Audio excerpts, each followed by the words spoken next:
अस्सलाम वालेकुम। साल 2022 का आज आखिरी दिन है। पाकिस्तान की सियासत में यह साल खासा हंगामा खेज रहा। इमरान खान के खिलाफ तरीके अदम एतमाद के बाद शहबाज शरीफ वज़ीर आज़म पाकिस्तान बन गए। पाकिस्तान की सियासत में यह बहुत बड़ी तब्दीली थी। मईशत के हवाले से भी यह साल खासा भारी रहा। कल से नया साल शुरू होगा इस उम्मीद और दुआ के साथ कि आने वाला साल पाकिस्तान के लिए बेहतरी का साल हो। अब सबको नए साल की मुबारकबाद अभी से देते चलें। आने वाला साल इंतखाबात का भी साल है। जल्द हो या अपने मुकर्ररा वक्त पर यह पाकिस्तान के लिए बड़ा फैसला कुन मोड़ होगा। जाते जाते भी इन्हीं इंतखाबात के मामले पर सियासत घूम रही है। इस्लामाबाद के बल्दियाती इंतखाबात आज भी नहीं हो सके। अदालत के फैसले के बावजूद इलेक्शन कमीशन और हुकूमत ने इन इंतखाबात को कराने से माजरत कर ली। अदालत चले गए। तहरीक इंसाफ ने चीफ इलेक्शन कमिश्नर से मुस्ताफी होने का मुतालबा करते हुए तौहीन अदालत की दरखास्त भी दायर कर दी है। इसके अलावा एक मरतबा फिर चीफ इलेक्शन कमिश्नर के खिलाफ रेफरेंस दायर करने का ऐलान भी किया है। क्या हुकूमत और इलेक्शन कमीशन के पास आज के इंतखाबात ना करवाने का जवाब था? क्या इलेक्शन कमीशन के लिए मुमकिन होता कि कल के फैसले के बाद आज इंतखाबात करा दिए जाते? इसके अलावा 2023 इंतखाबात वक्त पर होंगे या जल्द, और फिर आने वाले साल में पाकिस्तान की मैशत में बेहतरी के कोई आसार आएंगे या नहीं, इस पर आज के प्रोग्राम में जो है वो बात होगी। प्रोग्राम के आगाज में ही हमें ज्वाइन कर रहे हैं पाकिस्तान तहरीक इंसाफ के सीनियर रहनुमा साबिक वफाकी वजीर जनाब असद उमर साहब मेरे साथ मौजूद हैं। पहले जरा इश्यूज पे उनसे बात हो जाए। असद उमर साहब, बहुत शुक्रिया सर। असद उमर साहब, ये पहले तो इस्लामाबाद के बल्दियाती इंतखाबात का मामला है, इस पर जरा मैं चाहता हूं आपसे बात हो जाए। क्या हुकूमत और इलेक्शन कमीशन कल के फैसले के बाद आज इंतखाब करवा सकते थे? ये ऐसा है नहीं रहमान कि अचानक से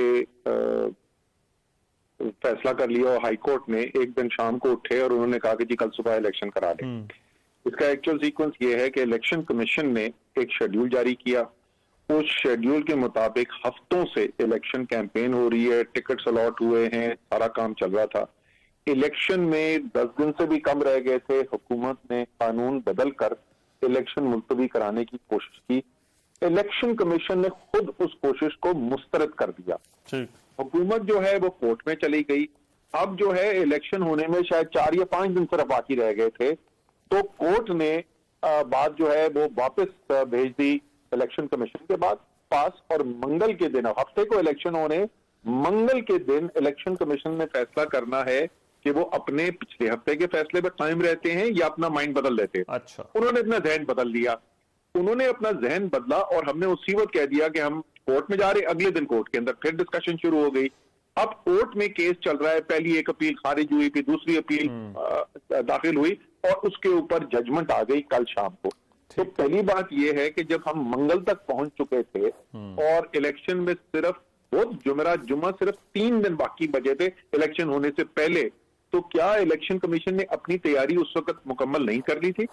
और उसके बाद जब कोर्ट में केस चल रहा था तो जो वो काम कर रहे थे तो उन्होंने रोका क्यों, जबकि उनको पता था कि कोर्ट तो उनके हक में भी फैसला दे सकता है, उनके खिलाफ भी फैसला दे सकता है।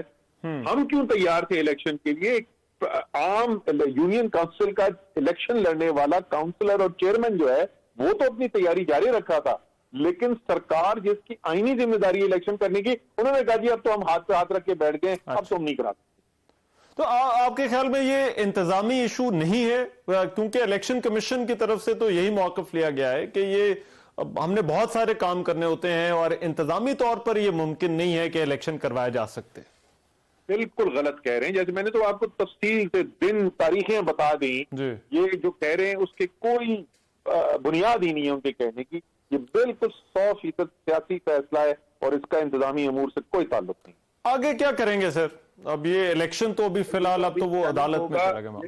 ये चैलेंज होगा और मैं आपको बताऊं कि अगर ये खुदा ना खास्ता ये इलेक्शन कमीशन जो है जो उसने ये किया है, इससे अगर वो निकलने में कामयाब हो गया तो पाकिस्तान का तो पूरा आईनी ढांचा ही गिर जाएगा। अगर आप एक इतनी बुनियादी जिसके ऊपर पूरी जमहूरियत का ढांचा कायम है, यानी इंतखाबात, अगर वो इंतखाबात कोर्ट के बिल्कुल दो टोक फैसले के बावजूद इलेक्शन कमीशन खुद सो मोटो एक्शन लेके ये फैसला कर देता है कि मैं नहीं मानता कोर्ट की बात, और वो इससे निकल गए, तो हमारे तो आइन का ढांचा ही नहीं बचा। फिर आपको ये बताएं कि आगे कौन सा यकीन होगा किसी को कि कोई भी इलेक्शन आगे होगा।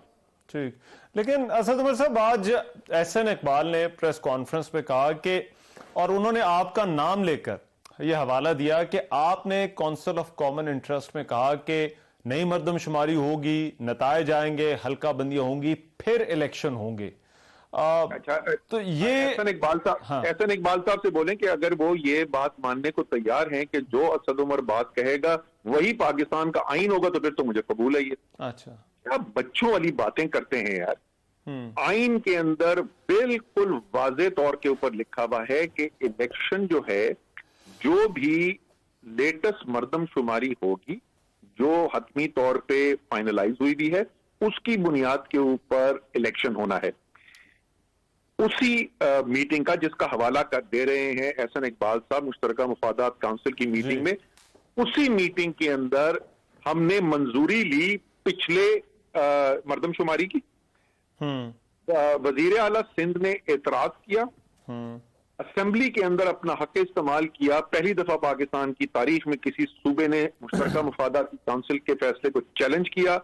आइन के मुताबिक ज्वाइंट सेशन हुआ पार्लियामेंट का, वोट पड़े, और पार्लियामेंट के ज्वाइंट सेशन में जो मर्दमशुमारी थी उसकी मंजूरी दी गई। तो पाकिस्तान में इस वक्त मंजूर शुदा मर्दमशुमारी है।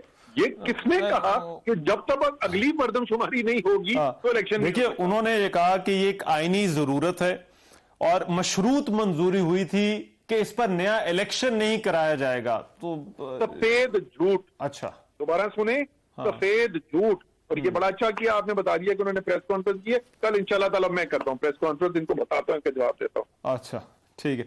लेकिन एहसन इकबाल साहब, ये मैशत के हवाले से भी आज उन्होंने, असद उमर साहब, आज उन्होंने बात की, और एक तो उन्होंने कहा कि आप लोग अफवाहें फैला रहे हैं, क्योंकि ये आपका सर सब्जेक्ट भी है, इसलिए मैं चाहता हूं जरा आपसे इस पे भी राय ले लूं। दूसरा, उन्होंने कहा कि जो है वो आप जब गए थे तो उसी वक्त जो है वो ये कह दिया गया था कि बस अब पैसे जो है वो खत्म हो गए हैं। तो क्या ये ऐसा था, या ये स्टेट ऑफ इकोनॉमी थी जब आप लोग जो है वो गए? और इस दावे पर जो है वो क्या आप कहते हैं? लगता है बेचारों के बहुत ही हालात खराब हो गए। अच्छा, उनसे बोले यार, कोई ऐसी चीज के बारे में जहां पे एक राय की बात हो ना, तो उसमें तो इंसान कोशिश करता है कि बात इधर उधर घुमा दे। जहां आदादो शुमार ब्लैक एंड व्हाइट के अंदर मौजूद हो, वो भी हुकूमत ना रिपोर्ट करती हो, state bank of Pakistan report करता हो, और हर हफ्ते करता हो, यानी कि जो ज़र मुबादला के ज़खायर के साथ होता है उसके बारे में तो ऐसी कहानियां ना सुनाया करें यार। देखिए, जिस दिन अदम एतमाद की तहरीक आई थी, उस दिन पाकिस्तान के स्टेट बैंक ऑफ पाकिस्तान के अदादो शुमार के मौजूद के बतौर, जो इस वक्त भी वेबसाइट के ऊपर उनकी मौजूद है, 16.4 अरब डॉलर के ज़र मुबादला के ज़खायर थे स्टेट बैंक, 16.4 अरब डॉलर। जो इस जुमेरात को स्टेट बैंक ऑफ पाकिस्तान ने रिपोर्ट किया है वो 5.8 अरब डॉलर है, यानी 10.6 अरब डॉलर की या 2/3 से ज्यादा कमी हो चुकी है पाकिस्तान के ज़र मुबादला के ज़खायर के अंदर। ये 9 साल में तकरीबन कम तरीन सतह है। और जो इंपोर्ट्स कवर करते हैं, यानी आपके ज़खायर जो हैं वो कितने अरसे की बरामदात के लिए काफी है, उसमें अब हम बिल्कुल करीब पहुंच चुके हैं। अच्छा, कम तरीन सतह जो आज तक पाकिस्तान की गुजरी है। तो ये है हकायक। अच्छा, तो ये अफवाहें आपके ख्याल में, ये खुदा न खास्ता जो मुल्क के दिवालिया होने की बातें हैं, ये महज अफवाहें नहीं हैं? देखें, दिवालिया होने को भी जरा देख लें कि क्या मतलब होता है इसका। अगर आप अपनी अदायगी वक्त पर नहीं कर सकते तो उसको इंसान कहता है कि बैंकरप्ट हो गया है इसलिए, या दिवालिया हो गया है, तो आप अपनी अदायगी नहीं कर सके। अच्छा, गैर मुल्की अदायगियां जो होती हैं हमारी, वो मुख्तलिफ अक़साम की होती हैं। उसके अंदर जो बाहर से माल खरीदा जाता है उसकी अदायगी होती है, सर्विसेज की अदायगी की जाती है, पुराने जो मुनाफा जो कमा चुकी हैं बाहर की कंपनियां जो पाकिस्तान में काम करती हैं, वो जो बाहर भेजना चाहते हैं उसकी अदायगी होती है, और कर्जों की अदायगी होती है। इसमें सिवाय कर्जों की अदायगी के बाकी तमाम चीजों पे पाकिस्तान रोजाना डिफॉल्ट कर रहा है, रोजमर्रा डिफॉल्ट होता है। किसी भी बैंकर से पूछ लें, किसी कारोबार करने वाले इंसान से पूछ लें, आपको पता है कि आयाटा ने, ट्रैवल एजेंसी एसोसिएशन जो है, वो बता चुके हैं, एयरलाइंस थ्रेटन कर चुकी हैं कि हम अगर काम करना बंद कर देंगे जो आपकी इंटरनेट कंपनीज काम करती हैं उनकी अदायगियां फंसी नहीं है, और इस वक्त तखमीना यह है कि तकरीबन 4 से $4.5 अरब की पेंडिंग पेमेंट्स पाइपलाइन के अंदर आ चुकी है। ठीक। इस वक्त जहां तक कर्जों की किस्तों का ताल्लुक है, वो अभी तक पाकिस्तान अदा कर रहा है, लेकिन खतरा जरूर मौजूद है जिस तेजी से ये ज़र मुबादला के ज़खायर गिर रहे हैं कि खुदा न खास्ता ये सूरत हाल आ सकती है कि पेमेंट ना हो सके। लेकिन सर आपका तो बुनियादी मुतालबा ये है कि इंतखाबात करवा दिए जाएं तो ये फिर कुछ इस्तेहकाम आ जाएगा। क्या ये जो मौजूदा सूरत हाल है, जो इस वक्त अभी सिचुएशन हो गई है आपके मुताबिक, क्या आपकी जमात इससे निकाल सकेगी मुल्क को? देखिए, इसके अंदर दो मुख्तलिफ पहलू हैं इसके। एक तो हैं वो पॉलिसी फैसले, और हमारे ख्याल में बहुत गलत पॉलिसी फैसले भी किए गए। अभी जो एक्सचेंज रेट को जिस तरीके से मैनेज किया जा रहा है उससे तो तबाही आ रही है मईशत के अंदर। सिर्फ मैं एक मिसाल आपको दे रहा हूं, लेकिन आधा कसूर तो पॉलिसी फैसलों का है। बाकी आधा कसूर जो है वो है जो सियासी इंतशार जन्म लिया अदम एतमाद की तहरीक से। जो भी कारोबार करते हैं, जो बाहर से पाकिस्तान के साथ डील करते हैं, उनको यही नहीं पता होता कि 6 हफ्ते बाद ये हुकूमत होगी या नहीं होगी, किससे बात करें किससे ना करें। वो जो गैर यकीनी की सूरत हाल है ना, वो आज अगर इक़्तिदार अब हमारी हुकूमत को भी दे दें तो हम भी ठीक नहीं कर सकते, हम भी इस सूरत हाल में मईशत को नहीं संभाल सकते इस गैर यकीनी के साथ। फ्रेश मैंडेट होगा, 5 साल के लिए एक हुकूमत आएगी, उसी के लिए ये मुमकिन होगा कि इन हालात को फेस कर सके। लेकिन ये क्योंकि 2023 में वैसे आपको इंतखाबात का साल तो ये है ही, तो क्या जल्द होंगे या मुकर्ररा वक्त पर होते हुए नजर आ रहे हैं? देखिए रहमान, मैं तो आप मेरे अप्रैल से टेलीविजन प्रोग्राम उठा के देख लें, मैं दो चीजें मुतवातर कहता रहा हूँ। एक, मैं ये कहता रहा हूँ कि मुझसे अगर आप एक तहरीक इंसाफ के सेक्रेटरी जनरल के तौर पर पूछें तो मुझे तो सियासी कोई नुकसान नहीं है, या इलेक्शन जरा सा दे रहा हूँ, मुझे तो नजर आ रहा है कि किस तरीके से ये माशी तबाही की तरफ लेके जा रहे हैं मुल्क को, तो मेरी तो जमात और मकबूल होती रहेगी। और लेकिन दूसरी बात मैं साथ ये कहता था, लेकिन मुल्क को शदीद नुकसान होगा। बदकिस्मती से दोनों जो पेशन गोइयां जो है मेरी, वो दुरुस्त साबित हुई है। तो सवाल ये है कि हम तो इंतजार कर सकते हैं। हम इमरान खान की मकबूलियत कहीं नहीं जा रही, उसने अगर कुछ होना है तो इजाफा ही होना है। अगला इलेक्शन इमरान खान का है, चाहे इलेक्शन आप अप्रैल में कराएं या इलेक्शन आप अक्टूबर में कराएं। क्या मुल्क जिस तरीके से, जिस तेजी से तबाही की तरफ जा रहा है और मजीद दस्ता चला जा रहा है, क्या मुल्क ही अफोर्ड कर सकता है? अच्छा, लेकिन ये सिर्फ बड़ी बात होती रही कि शायद कोई टेक्नोक्रेट गवर्नमेंट पर जो है वो कोई बात शुरू हो गई है, या तहरीक इंसाफ के कुछ रहनुमाओं ने कहा भी, आपके कुछ कॉलीग्स ने, कि अप्रोच जो है वो किया जा रहा है। तो क्या वो वहां पर कोई मसले का हल निकल सकता है, या फिर ये कौन कर रहा है ये टेक्नोक्रेट की बात है? आई नो पीटीआई का उस पर मौकफ जो है वो क्या है, आपने कहा है कि बिल्कुल ऐसा कोई एक्सपेरिमेंट जो है वो काबिल कबूल नहीं होगा, लेकिन ये बातें क्यों हो रही हैं फिर इन हालात में?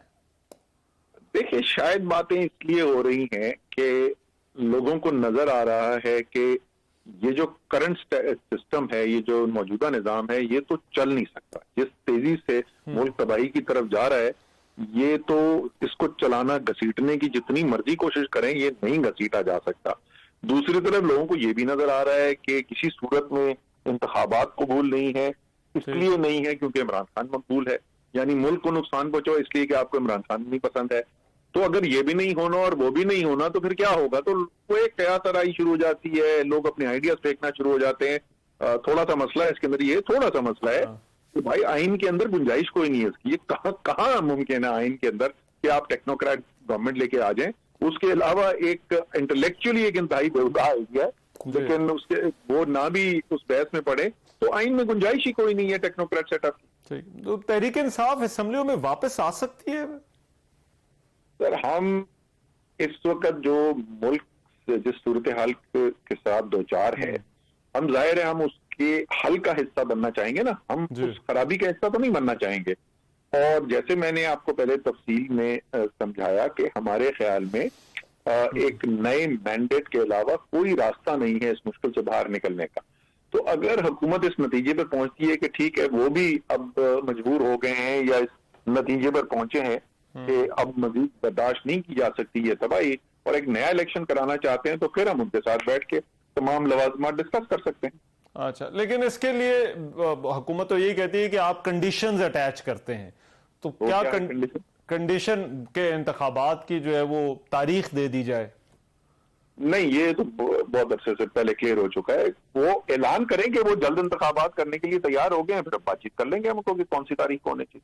अच्छा, वैसे अब क्योंकि टाइम तो सब थोड़ा ही रह गया है, तो फिर इसमें क्या मिडिल ग्राउंड आपकी नजर में है हुकूमत और तहरीक इंसाफ के दरमियान? कि हुकूमत अगर कहती है कि मुकर्ररा वक्त पर हो, तहरीक इंसाफ कहती है जल्द करवा दें, तो कोई मिडिल ग्राउंड आपको नजर आता है दरमियान में?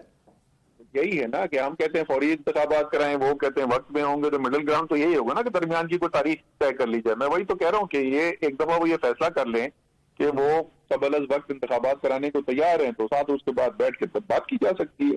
ठीक। असद उमर साहब, बहुत शुक्रिया।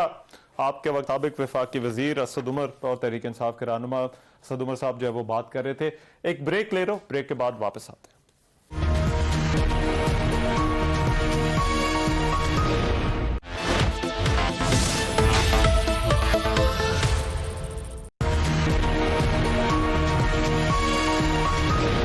ब्रेक के बाद प्रोग्राम में एक मरतबा फिर से खुशामदीद। एक तो इस्लामाबाद के बल्दियाती इंतखाबात का मामला है, फिर तहरीक इंसाफ बावजूद कोशिश के आम इंतखाबात के लिए मजबूर नहीं कर सकी, और दूसरी तरफ हुकूमत जो है वो क्या इलेक्शन से खौफजदा है या नहीं, ये भी एक इशू। और फिर 2023 का, क्योंकि ये आखिरी दिन है आज, तो 2023 में इंतखाबी साल तो है, लेकिन ये इंतखाबात जल्द होंगे या मुकर्ररा वक्त पर होंगे या इससे आगे भी मामला जो है वो जा सकता है। बहरहाल इस पर बात होगी वेरी क्विकली। एक बड़ा स्क्रीन पैनल डिबेट के लिए मुझे ज्वाइन कर रहा है सेनेटर ऑन अब्बास साहब, हमें जो है वो पाकिस्तान तहरीक इंसाफ से ज्वाइन कर रहे हैं। मुस्लिम लीग नून के रहनुमा तारिक फजल चौधरी वो हमारे साथ हैं, और कमर दिलशाद साहब सेक्रेटरी इलेक्शन कमीशन जो है वो रह चुके हैं। तीनों मेहमानों का बहुत शुक्रिया। और मैं ऑन अब्बास साहब आपसे इस बहस का आगाज करना चाहता हूँ। पहले इस्लामाबाद की जरा बात कर लें, ये क्यों आप समझते हैं, और ये जरा थोड़ी वजाहत भी कीजिएगा, क्योंकि आपसे भी इलेक्शन का जो तरीकाकार होता है, जिस तरह से इलेक्शन लड़ा जाता है, ऑर्गेनाइज किया जाता है, क्या इलेक्शन कमीशन और हुकूमत के लिए मुमकिन था कि कल के फैसले के बाद वो आज इस्लामाबाद में बल्दियाती इंतखाबात करवा देते? रहमान भाई, था, मुमकिन था अगर नियत पहले दिन से इलेक्शन कराने की होती तो। लेकिन आप देखें कि जिस किस्म का रवैया इलेक्शन कमीशन का इस दफा हुकूमती जमातों की नुमाइंदगी करते हुए रहा है, वो भी अनप्रेसिडेंटेड है। और ये इस्लामाबाद पहला वाकया नहीं है। आप इससे पहले कराची के इंतखाबात देख लें कि कराची के बल्दियाती इंतखाबात कमोबेश 3 दफा मुलतवी हो चुके हैं, और डिफरेंट वजूहात की वजह पे। आखिरी दफा जो वजह आज से 5 महीने पहले बताई गई थी वो ये थी कि सैलाब आ चुका है जी। इससे पहले बताया गया था कि जी इस्लामाबाद में अमन की सूरत हाल है, इमरान खान साहब लॉन्ग मार्च के लिए इस्लामाबाद आ रहे हैं, तो तमाम सिंध की पुलिस फोर्स जो है वो इस्लामाबाद चली गई है। तो यहाँ पे पुलिस लोग जो है ना वो कार अपना इलेक्शन की ड्यूटी के लिए पुलिस के लोग अवेलेबल। दूसरा बहाना बनाया गया जी अब क्योंकि सिंध में फ्लड्स आ चुके हैं तो वहां पे बहुत ज्यादा रेस्क्यू का वर्क हो रहा है, सारी पुलिस की जो लोग हैं या जो इलेक्शन का ये जो टीचर्स वगैरह है वो नहीं अवेलेबल, और स्कूल्स गिर गए हैं तो इलेक्शन नहीं हो सकते, तो वो दूसरा बहाना हो गया। इस वक्त तीसरा बहाना अभी वो सिंध की गवर्नमेंट सोच रही है, जिसको फिर इलेक्शन कमीशन खुद ट्रांसलेट करने की कोशिश करेगा। सिमिलरली इस्लामाबाद में भी यही था, हर चीज तैयार थी, कैंपेन्स हो चुकी थी, इलेक्शन रेडी था, सब कुछ था। अचानक इलेक्शन से कुछ दिन पहले इलेक्शन कमीशन ख्याल आया कि जी सीटें जो है वो 101 नहीं 114 होनी चाहिए, और इन 13 सीटों के इजाफे की वजह से इसलिए इलेक्शन कराना नामुमकिन हो चुका है। असल हकीकत यह है कि इस वक्त जो लोग इलेक्शन में या गवर्नमेंट में बैठे हैं वो इलेक्शन में जाना नहीं चाहते, सिवाय एक इलेक्शन के अलावा, जो कि है शायद फेडरल गवर्नमेंट गिरानी हो या पंजाब गवर्नमेंट गिरानी हो। जो इलेक्शन आसिफ अली जरदारी ने लड़ना हो वो तो लड़ा जा सकता है, क्योंकि ड्राइंग रूम में बैठ के पॉलिटिक्स करनी है, पैसा चलाना है।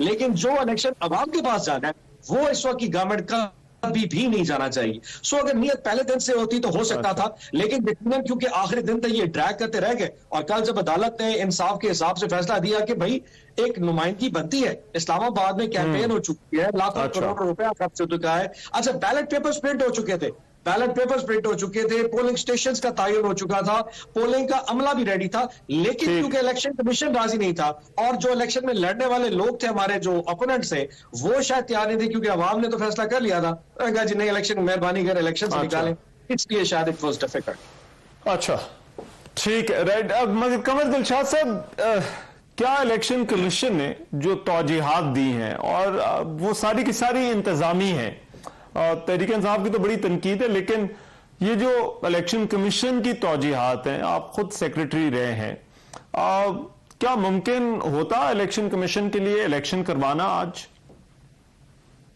नहीं, गैर दोस्त ने बात की है, इनमें लॉजिक है, मंतक से उन्होंने बात की है।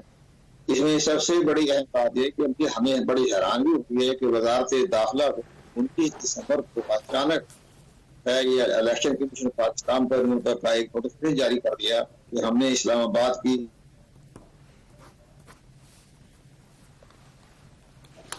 बात है कि नोटिफिकेशन आ रहा है 11 दिन पहले 31 दिसंबर को इलेक्शन हो रहे हैं, आप 29 दिसंबर को एक नोटिफिकेशन जारी कर रहे हैं। ये तो आईन की आर्टिकल 140 की खिलाफवर्जी है, ये तो आर्टिकल 5 की खिलाफवर्जी है, आर्टिकल 2A की खिलाफवर्जी है कि जनाब आप अचानक आपने इलेक्शन कमीशन को 1-2 खड़ा कर दिया। तो इलेक्शन कमीशन पाकिस्तान ने उस 21 दिसंबर को वजारत दाखिले के नोटिफिकेशन को मुस्तरद कर दिया, रिजेक्ट कर दिया। लेकिन इसके बाद इस्लामाबाद हाई कोर्ट में जब केस गया, इस्लामाबाद हाई कोर्ट के मौजूद जज ने इलेक्शन कमीशन ऑफ पाकिस्तान के इस ऑर्डर को गर्दन करार दे दी। यहाँ अब हम पैदा हो गया। अब इस्लामाबाद हाई कोर्ट का एक पॉइंट ऑफ व्यू तो ये आया कि कमीशन के ऑर्डर को उन्होंने गर्दन करार दी।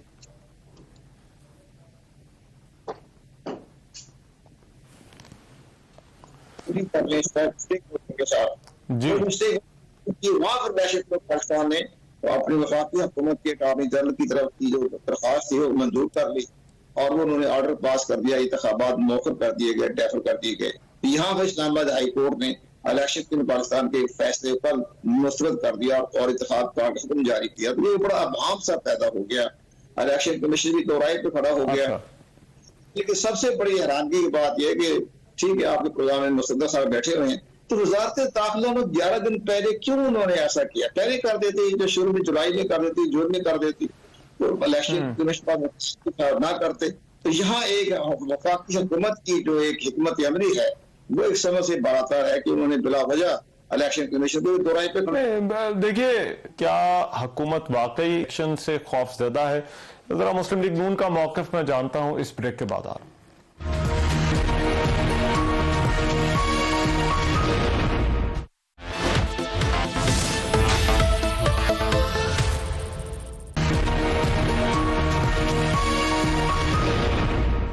ब्रेक के बाद प्रोग्राम में एक मरतबा फिर से खुशामदीद। कमर दिल शाह साहब, ये अब बताइएगा, तौहीन अदालत की दरखास्त पाकिस्तान तहरीक इंसाफ की तरफ से दायर कर दी गई है, अली नवाज अवान ने की है। क्या अगर इस तरह से कोर्ट ऑर्डर आता है और इलेक्शन कमीशन माजरत कर लेता है कि वो इलेक्शन नहीं करवा सकते, तो क्या तौहीन अदालत की कार्रवाई हो सकती है इलेक्शन कमीशन के खिलाफ?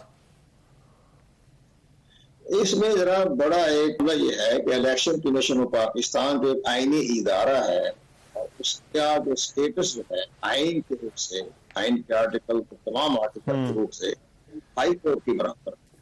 अब Islamabad high court, election commission Pakistan ये बराबर का स्टेटस रखते हैं, तो उनके खिलाफ तौहीन अदालत का नोटिस जारी नहीं हो सकता। इलेक्शन कमीशन पाकिस्तान के पास भी आईनी तौर पर मुकम्मल इख्तियारात हैं और जो चीफ इलेक्शन कमीशन का स्टेटस जो है वो जज के बराबर। तो ये एक गलतफहमी पैदा हो गई है। अब हम इसलिए पैदा हो गया कि आपने उनको 11 घंटे दिए और छुट्टियां हो गई थी, अदालती काम हुक्म की तामील नहीं। इस लिहाज से कि वफाकी हुकूमत जिस पर इलेक्शन कमीशन दारोमदार रखता है, इंसाफ रखता है, उन्होंने माजरत कर, उन्होंने कहा कि हम आपको सिक्योरिटी भी नहीं दे सकते। और चीफ कमिश्नर ने भी, कमिश्नर और डिप्टी कमिश्नर और असिस्टेंट कमिश्नर जिनकी उन्होंने इलेक्शन कमीशन से मामलत करनी थी, उन्होंने भी माजरत कर ली कि हम स्टाफ को इकट्ठा नहीं कर सकते। और इसके बाद यह है कि रेंजर तलब थी, तो ये सारे मामला वफाकी हुकूमत ने इलेक्शन कमीशन से मामलत से इनकार कर दिया। तो ये उनके खिलाफ तौहीन अदालत का नोटिस जारी करना हुकूमत पर जा सकता है, वफाकी हुकूमत पे जा सकता है, सेक्रेटरी दाखिला पर। तो इसमें वो हुकूमत के खिलाफ हो सकता है, मगर देखिए इलेक्शन तो करवाना इलेक्शन कमीशन का काम है। तो वो जो अदालत का ऑर्डर है वो तो इलेक्शन कमीशन को अदालत ने हुक्म दे रहे हैं कि भाई आपने इलेक्शन करवाने। लेकिन इसमें एक और भी चीज सर जरा साथ ही उसकी वजाहत कीजिएगा। तहरीक इंसाफ का भी कहना है कि ये इलेक्शन कमीशन के हवाले से एक पैटर्न जो है वो देखा जा रहा है कि जहां पर इलेक्शन कमीशन हुकूमत के साथ मिला हुआ है। एक रेफरेंस वो पहले दे चुके हैं, दूसरे रेफरेंस का आज उन्होंने जो है वो ऐलान किया है। तो क्या अदालत के सामने ये रेफरेंस जो है या क्या कोई मजबूत रेफरेंस बन सकता है चीफ इलेक्शन कमिश्नर के खिलाफ?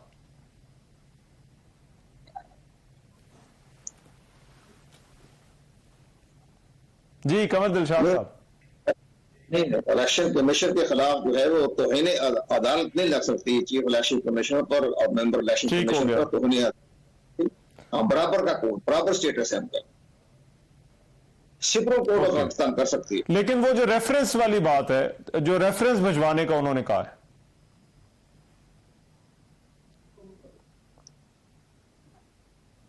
जी कमर दिलशाद साहब। जनाब आपका क्या सवाल था आपका?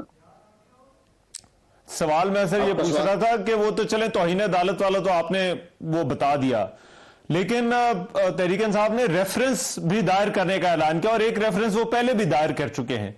तो क्या ये कोई मजबूत केस हो सकता है पीटीआई की तरफ से या इस पर कोई आगे कार्रवाई हो सकती है? ये दुरुस्त है, बिल्कुल जनाब। आर्टिकल 209 के तहत सुप्रीम जुडिशल काउंसिल में जो है केस जो है फाइल जो है वो रेफरेंस जा सकता है कि ये इलेक्शन पाकिस्तान ने एक बहुत बड़े अहम इदारा था को उसके अहकामात की खिलाफवर्जी की है, तो वो सुप्रीम जुडिशल काउंसिल में तो केस जा सकता है। ये तो रास्ता खुला है उनके लिए। वहां पर इलेक्शन पाकिस्तान अपना जवाब कराएगा, वो एक अलग है वो क्या फैसला करती है, लेकिन उनका फॉर्म जो है वो सुप्रीम जुडिशल काउंसिल है। तो इस लिहाज से ये जो है इस्लामाबाद हाई कोर्ट में जो नोटिस जारी तो वापस कर देंगे। ठीक, राइट। अच्छा, हम हुकूमती मौक़िफ़ भी जानने की कोशिश कर रहे हैं, कोई राब्ता नहीं हो रहा, लेकिन ऑन अब्बास साहब, क्यों इलेक्शन कमीशन को हुकूमत की बी टीम जो है वो बार बार करार दे रहे हैं? और हुकूमत तो ये कहती है कि क्योंकि आपका फॉरेन फंडिंग वाला इशू है, तोशाखाना वाला इशू है, उस वजह से जो है वो इलेक्शन कमीशन पर ये जानबदारी के इल्जामात लगाए जाते हैं। अच्छा रमन भाई, जितनी मैंने आपको वजूहात बताई थी कराची का इलेक्शन वो मुलतवी करने की या इस्लामाबाद का इलेक्शन, आप इनको साइड पे रखिए। आप सिर्फ चीफ इलेक्शन कमिश्नर का सिर्फ रवैया देख लीजिए और थ्रू आउट पिछले 1-1.5 साल से रवैया, और ये शुरू करते हैं उस वक्त जब हमने इलेक्शन रिफॉर्म्स की बात की थी। सबसे पहले स्टेटमेंट इनकी आई थी कि जो इलेक्ट्रॉनिक वोटिंग मशीन्स हैं वो इलेक्शन कमीशन इसलिए रिजेक्ट करता है क्योंकि मशीनें बहुत महंगी हैं, इनके साथ बैटरी के चार्जर कोई नहीं है, अगर कोई लोग उठा के चले गए, ऐसे ऐसे मंतक, यानी हर वो काम जो पाकिस्तान तहरीक इंसाफ इस मुल्क और कौम को एक साफ शफाफ इलेक्शन देने के वाले से कर रही थी, ये तब से उसको रिजेक्ट करते रहा। और जब कभी सिंध गवर्नमेंट या फेडरल गवर्नमेंट इस्लामाबाद में बैठी कोई ऐसी इलॉजिकल कोई रैशनल देती थी इलेक्शन मुलतवी करने का, फौरन एक्सेप्ट कर लेती थी। अभी इनको सुप्रीम इस्लामाबाद हाई कोर्ट ने कहा था कि आप इस तरह करें कि आप फॉरेन फंडिंग का जो केस है, जो फॉरेन फंडिंग या जो प्रोहिबिटेड फंडिंग का केस है, वो तमाम जमातों का इकट्ठा करें और एक ही टाइम के ऊपर डिसीजन दे दें। मजाल है इन्होंने पीपल्स पार्टी और मुस्लिम लीग नून का केस का एक हवाला दिया हो, पेशी डाली हो, लेकिन हमारी फंडिंग फॉरन डे टू डे करने के ऊपर तेज आ गए। तोशाखाना की बात आई तो हमारी तोशाखाना की सारी डिटेल्स उठा दी और तो खान साहब को सीट से डिस्क्वालीफाई कर दिया, जिसको बाद में सेट असाइड कर दिया गया और अब उसको खान साहब को एज ए चेयरमैन शायद वो साइड से हटाने की कोशिश करे। वही तोशाखाना केस जब क्योंकि इसके खिलाफ जरदारी साहब के खिलाफ और इनके साथ नवाज शरीफ के खिलाफ था तो वो सेट असाइड कर दिया क्योंकि अली गौर बलोच ने दरखास्त दी थी, उससे शक पड़ रहा था इनके खिलाफ दरखास्त खुल ना जाए। उसके ऊपर कोई डिस्कशन आज तक नहीं हुई और उसकी खैर एक और वजह भी थी कि नैब ने वो केस विड्रॉ कर लिया था क्योंकि 50 करोड़ से कम का करप्शन जो अब केस है वो नैब सुन नहीं सकता और ये गाड़ियों की वैल्यू जो है ना वो शायद 50 करोड़ से कम करप्शन थी। सो हैविंग सेड दैट, इनका रवैया इन इटसेल्फ इतना डूबियस रहा है कि वो कहीं भी तौर के ऊपर वो न्यूट्रल चीफ इलेक्शन कमिश्नर का या इलेक्शन कमिश्नर का वो कहीं से बैलेंस आउट नहीं होता। देखिए इसमें अब दो चीजें हैं, मैं जरा मेरी जरा गुजारिश जरा सुने। इलेक्शन कमीशन का काम होता है इलेक्शन कराना, और ये वो कमर दिलशाद साहब से भी पूछ रहा था कि ये फिर तौहीन अदालत की जो दरखास्त है वो किसके खिलाफ जो है वो जा सकती है। इलेक्शन कमीशन इलेक्शन कराता है और वो इलेक्शन कमीशन ये कहता है और हुकूमत भी कहती है कि देखें वो इलेक्शन तो ज्यादातर पाकिस्तान तहरीक इंसाफ जो है वो जीतती है और बहुत सारे इलेक्शन हो भी गए। तो क्या ये इलेक्शन कमीशन पर, तो मैं हुकूमत की बात नहीं कर रहा, जो इलेक्शन कमीशन पर तनकीद होती है कि इलेक्शन कमीशन एक पार्टी बना हुआ है इस सारे मामले के अंदर, बिसाइड्स तोशाखाना या फॉरेन फंडिंग, क्या आपको लगता है कि उसके अलावा भी कहीं पर जो है वो मामलात में इलेक्शन कमीशन जानिबदारी दिखाता है? देखिए रमान भाई, ये इस बेस के ऊपर इलेक्शन ना कराना कि एक पॉलिटिकल जमात वो इलेक्शन क्योंकि जीत रही है इसलिए इलेक्शन कराना गैर मुनासिब है, इन इटसेल्फ किसी गमाजी करता है कि इलेक्शन कमिश्नर खुद बायस्ड है। आप ये देखिए हमारे दौर में 20-22 बाई इलेक्शन हुए थे, मेजोरिटी हम हारे होंगे उस वक्त, जो हालात महंगाई के थे। अब तो खैर महंगाई किधर की किधर पहुंच गई, उस वक्त हम बाई इलेक्शन हारे, लेकिन कहीं 11 इलेक्शन थे जी, जितने भी हारे होंगे। द पॉइंट रिमेन्स कि हमने कभी भी उस प्रोसेस को नहीं रुकने दिया। हमारे किसी पुलिस अफसर ने ये नहीं कहा कि जनाब मैं आपको सिक्योरिटी नहीं दूंगा, किसी उस वक्त के सिटिंग डीसीओ ने ये नहीं कहा कि मैं आपको टीचर्स नहीं दूंगा या मैं आपको नर्सेस का अमला नहीं दूंगा। मतलब हमारी तरफ से फुल एक होती थी कि यार ये एक प्रोसेस है, इसको रुकना नहीं चाहिए। आप इस वक्त चीफ इलेक्शन कमिश्नर एक प्रोसेस, आप ये देखिए कि हमें 130 लोगों ने इस्तीफा दिया 9 सीटों पे सिलेक्टिविटी के साथ, यानी कि अपनी मर्जी की सीटें जहां पे लग रहा था कि पाकिस्तान तहरीक इंसाफ हारेगी, उन 9 मेंबरान ने कौमी असेंबली को सेटिस्फाइड करके डिनोटिफाई करके इलेक्शन करा दिया। हमने कोई एतराज नहीं किया। अच्छा, मजे की बात, जब इलेक्शन अनाउंस हो गया तो ये इलेक्शन होना था 11 सितंबर को। अचानक 11 सितंबर से 3 दिन 4 दिन पहले आउट ऑफ नोवेयर कोई दरखास्त नहीं, राना सनाउल्लाह ने एक दरखास्त दी कि जी इस वक्त शायद इलेक्शन कराना किसी भी कोई लॉजिक नहीं थी, इसको 8 सितंबर को इलेक्शन पोस्टपोन कर दिए गए। 3 दिन बाद इलेक्शन थे, पूरे पाकिस्तान में 9 सीटों पे इलेक्शन हो रहे थे, इमरान खान साहब इलेक्शन लड़ रहे थे, हर जगह पे ये हवा थी खान साहब जीत रहे हैं। 3 दिन पहले अचानक चीफ इलेक्शन कमिश्नर ने ये इलेक्शन की जगह जी इलेक्शन खत्म हो गया, हम नई डेट का ऐलान बाद में करेंगे। 1.5 महीने बाद कोर्ट के कहने के ऊपर 16 अक्टूबर को इलेक्शन हो गया। वजह क्या थी? एक क्लैरिटी थी कि ये इलेक्शन पाकिस्तान तहरीक इंसाफ जीत रही है, और उस खौफजदा जो अप्रोच जो खौफजदा नवाज शरीफ साहब को होना चाहिए या जरदारी साहब को होना चाहिए, उससे ज्यादा चीफ इलेक्शन कमिश्नर जो खौफजदा होकर बैठे। ये जो एक एलिमेंट है, ये आज इस्तीफे का मुतालबा भी किया है। मैं सर एक ब्रेक पर जा रहा हूँ, जरा ब्रेक के बाद वापस आते हैं तो फिर मैं जरा सर ब्रेक के बाद जरा फिर इस बहस को समेटते हैं।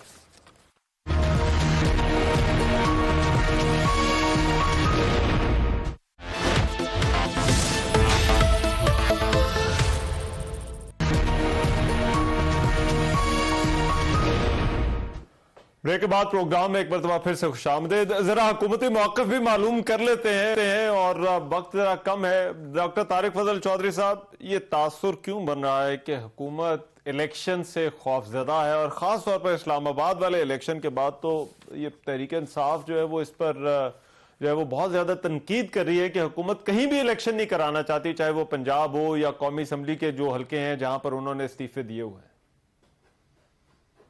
देखिए, पाकिस्तान तहरीक इंसाफ का जो झूठ पे मबनी एक प्रोपेगेंडा है, वो सिर्फ इलेक्शन के हवाले से नहीं बल्कि और हर हवाले से आपको उनके जो गलत इल्जामात और झूठ है वो एक्सपोज होता हुआ नजर आता है। ये तो उनकी मजमूई सियासत का एक आप ये कहें कि तरीकाकार है। लेकिन आ जाए बराह इलेक्शन पे और आ जाए इस्लामाबाद के बलदियाती इलेक्शन पे, मुझे सिर्फ ये बता दें पाकिस्तान तहरीक इंसाफ के साथी और भाई, हमारी हुकूमत को आए हुए हैं 7 महीने 8 महीने तकरीबन इतने ही हुए जी, और हमारे ऊपर इल्जाम लगा रहे हैं जनाब कि बलदियाती इलेक्शन ये क्यों नहीं करा सकते और क्यों नहीं करा रहे और असरा इफरार इख्तियार कर रहे हैं। मुझे ये जवाब दे दें कि इस्लामाबाद में बलदियाती जो इदारे हैं उनकी मुद्दत पूरी हुई है जनवरी 2021 में। अच्छा, और उसके बाद 1 साल 4 महीने पाकिस्तान तहरीक इंसाफ की हुकूमत रहती है, हुकूमत तब्दील होती है मार्च 2022 में। तो 1 साल 4 महीने इन्होंने क्यों नहीं इलेक्शन कराए? इलेक्शन कमीशन ऑफ पाकिस्तान ने शेड्यूल दिया, ये लोकल बॉडीज ऑर्डिनेंस लेके आ गए जिसमें इन्होंने कहा कि मेयर जो है वो डायरेक्ट वोट के जरिए मुंतखब होगा। वो ऑर्डिनेंस जो है उसके आने के बाद इलेक्शन कमीशन को अपना शेड्यूल मुअत्तल करना पड़ा। फिर जब दोबारा शेड्यूल आया तो वो ऑर्डिनेंस मुअत्तल हो गया। यानी आपने तकरीबन 1.5 साल इलेक्शन नहीं कराए। आप तो है हाकिम, और हमने अभी 8-9 महीने हुए हैं और हमने अगर इलेक्शन नहीं कराया तो हमारे ठीक हो गया।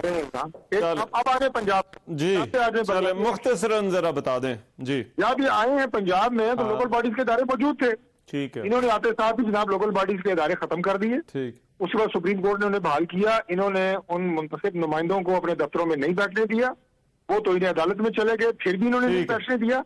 तो 4 साल आप वहां पे भी आपने इलेक्शन नहीं कराया और कह रहे हैं आप भाग रही है। राइट, ये ठीक है, हुकूमती मौक़िफ़ आ गया। ऑन भाई 30 सेकंड्स है मेरे पास, कंक्लूडिंग रिमार्क्स आपके। मैं सिर्फ एक छोटी सी बात आप दोनों को नया साल भी मुबारक। थैंक यू सो जी। मच। आपको भी पूरी कौम को नया साल मुबारक जी। रहमान भाई सिर्फ 30 सेकंड में क्लियर कर। कराची के बल्दियाती इंतखाबात पोस्टपोन, जी। इस्लामाबाद के बल्दियाती इंतखाबात पोस्टपोन, पंजाब असेंबली डिसोल्यूशन के हवाले से हमारी जो एक मूवमेंट थी उसको खत्म कर दिया क्योंकि इलेक्शन में यहाँ नहीं जाना चाहते। 134 मेंबरान कौमी असेंबली के इस्तीफों में से सिर्फ 9 एक्सेप्ट किए ट्रायल बेसिस पे, बाकी 123 को एक्सेप्ट नहीं किया। वह इलेक्शन ये नहीं करवाना चाहते। कोई इलेक्शन 25 जुलाई को जो 16 जुलाई के जो इलेक्शन 25 सीटों पे हुआ था वो भी हाई कोर्ट के कहने पे ऊपर डीसीट हुए थे। कोई इलेक्शन पूरे पाकिस्तान में किसी लेवल के ऊपर कराए थे इलेक्शन से ये पार्टी की हुकूमत खौफजदा है, ये कभी इलेक्शन नहीं कराएंगे। और चलो मेरे पास टाइम खत्म हो गया, बहुत शुक्रिया ऑन अब्बास साहब। डॉक्टर तारिक फजल चौधरी साहब ने भी आखिर में आकर हुकूमती मौक़िफ़ दिया। डॉक्टर साहब आपका बहुत शुक्रिया। बहरहाल 2023 इलेक्शन का साल है, जल्द हो देर से हो लेकिन ये होगा इलेक्शन का साल। पाकिस्तान के लिए बेहतरी हो इस साल, इस दुआ के साथ आज के प्रोग्राम से इजाजत दीजिए। अल्लाह ने के बाद।